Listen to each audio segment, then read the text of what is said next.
Bonjour.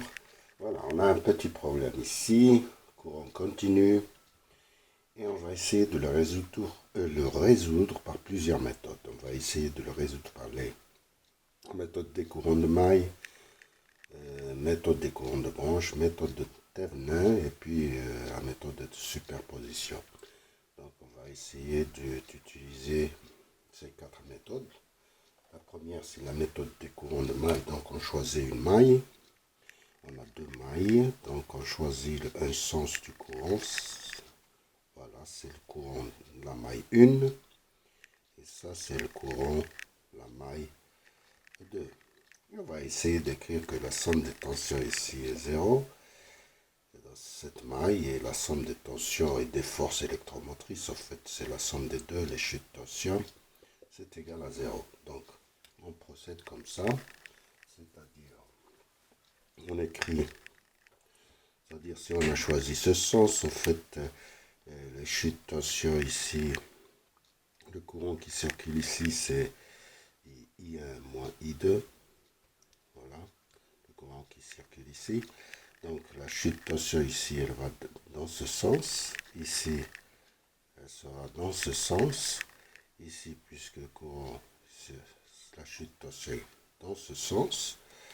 Et puis, puisque on rentre par un moins, donc ici, ça va être plus E1,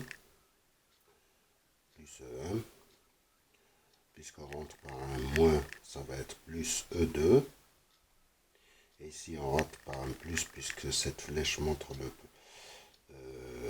le plus, c'est-à-dire on peut écrire que la somme des noirs sont égales à la somme des roses, donc on pourra écrire R1 plus R2 plus R3 multiplié par le courant I1, somme, moins R3 I2. La deuxième maille, puisqu'on rentre par, c'est-à-dire c'est moins, on rentre par le plus, et on rentre par le plus, c'est moins E2 plus E3.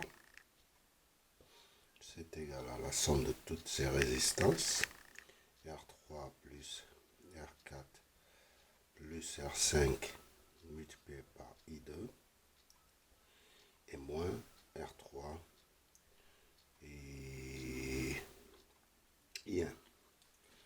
Donc on peut déjà remplacer, voilà, on obtient le résultat suivant, c'est-à-dire on a 90, 30 plus 60, 90, c'est égal à R1, 3 plus 6 plus 3, ça fait 12.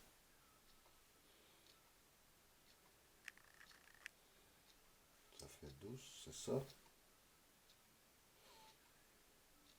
R1 plus R2 plus R3. Non, R3 ça fait, c'est du 9. C'est du 9. Ok, 9 plus 3, 18. 18 I1 moins 9 I2.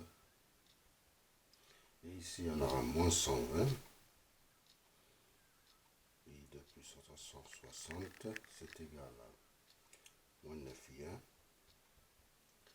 Et plus 63, la somme de 63, 18, 36 plus 9, 63 et 2. Enfin, si on multiplie 7 par 2, on va obtenir 126 ici. 126, ici 18, moins 18, et ici moins 240.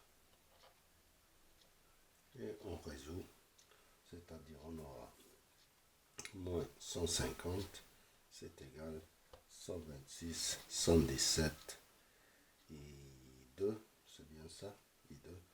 Et d'ici on calcule I2, c'est 150 moins sur 117, et ça fait moins 1,282 ampères. Voilà, on prend une de ces deux équations,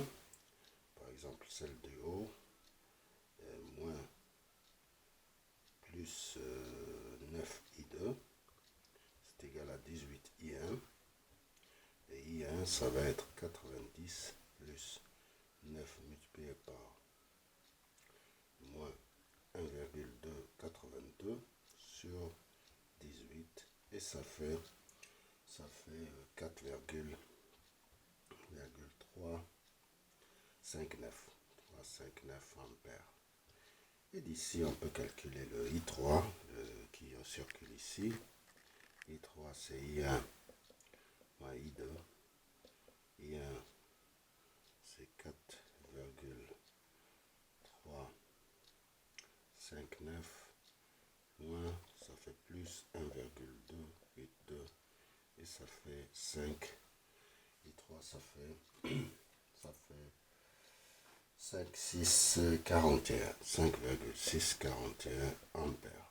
Alors on va l'écrire ici pour passer les I1, c'est 4,359 ampères.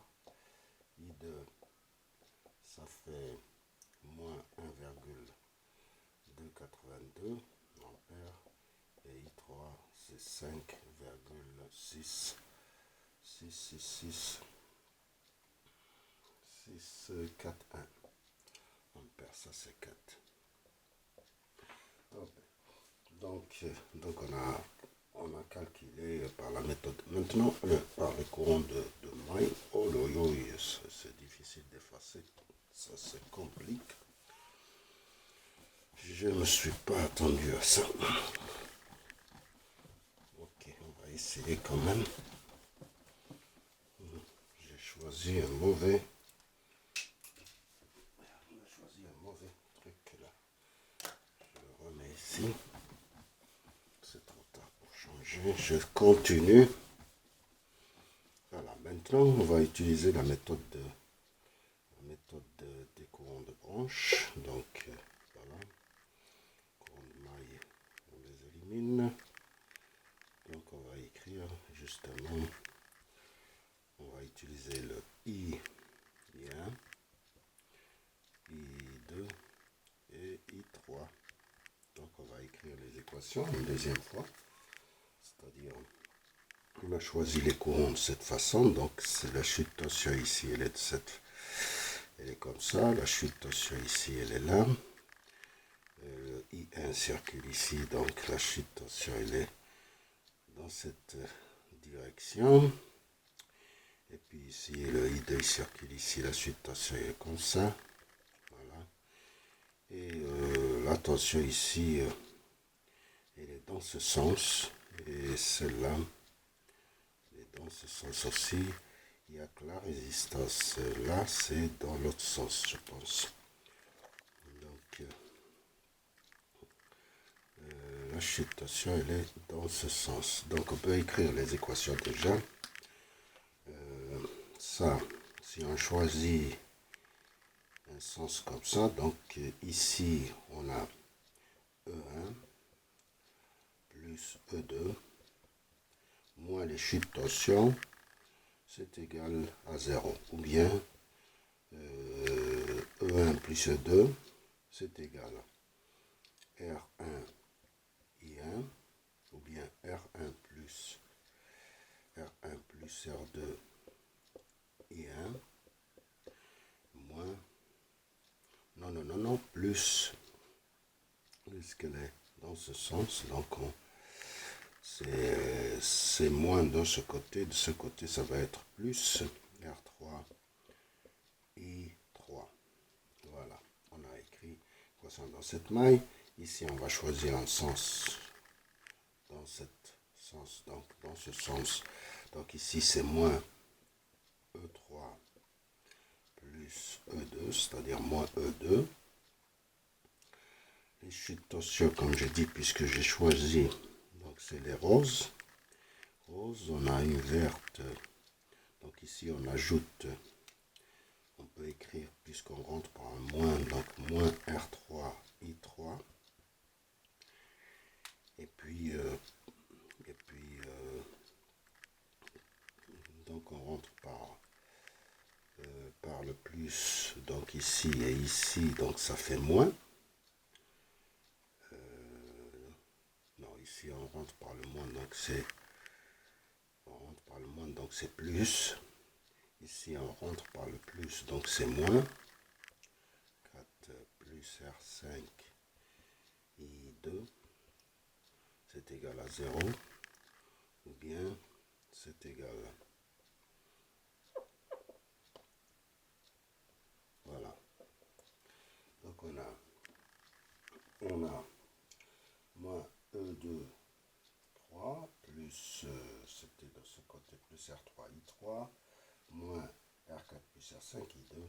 Donc, c'est ça. Donc, si on remplace, on aura la première équation, 90, c'est égal à 9I1, plus 9I3. Et maintenant, dans ce nœud, I1, c'est égal à I2 plus I3. Donc, on peut remplacer I1 par I2 plus I3, ce qui nous donne 9I1. Et puis 9I3, parce que... Et ici, ça nous donne moins 120. C'est égal à la deuxième, ça donne 54 I2. Et puis 54 I2 moins 9 I3. C'est bien ça. Le I1 maintenant, on le remplace par I2 plus I3.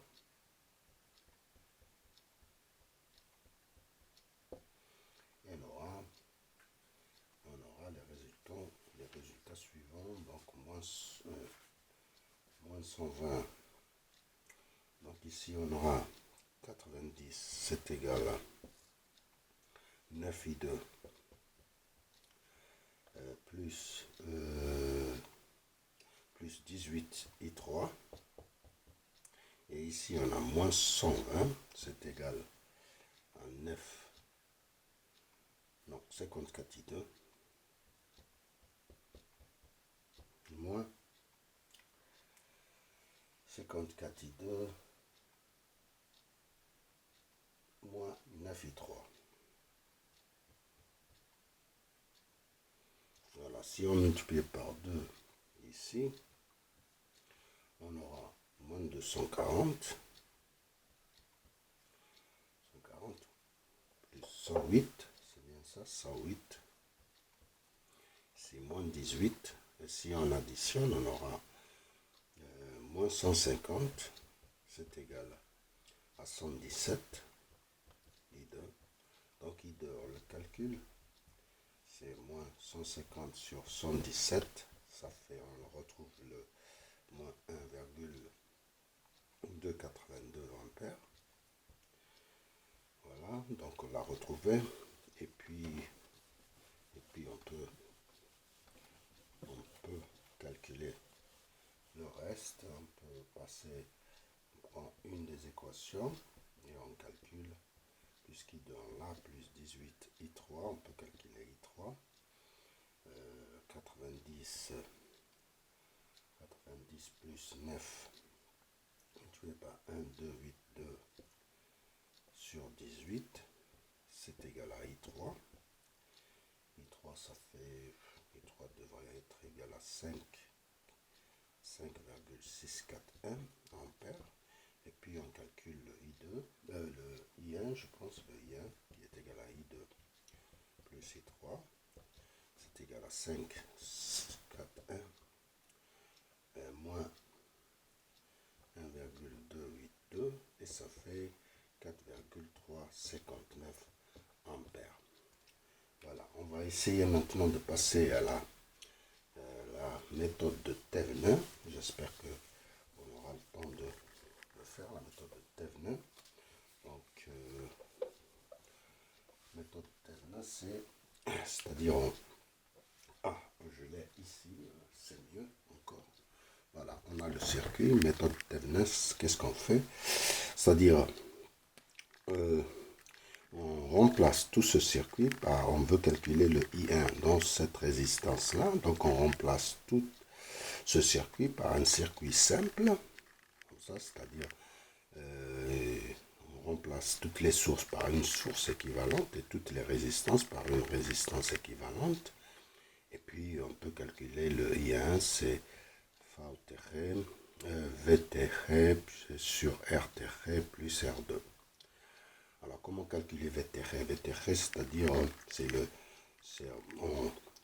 on enlève la résistance R2 et on calcule la tension aux bornes, c'est-à-dire c'est la tension à vide de ce circuit.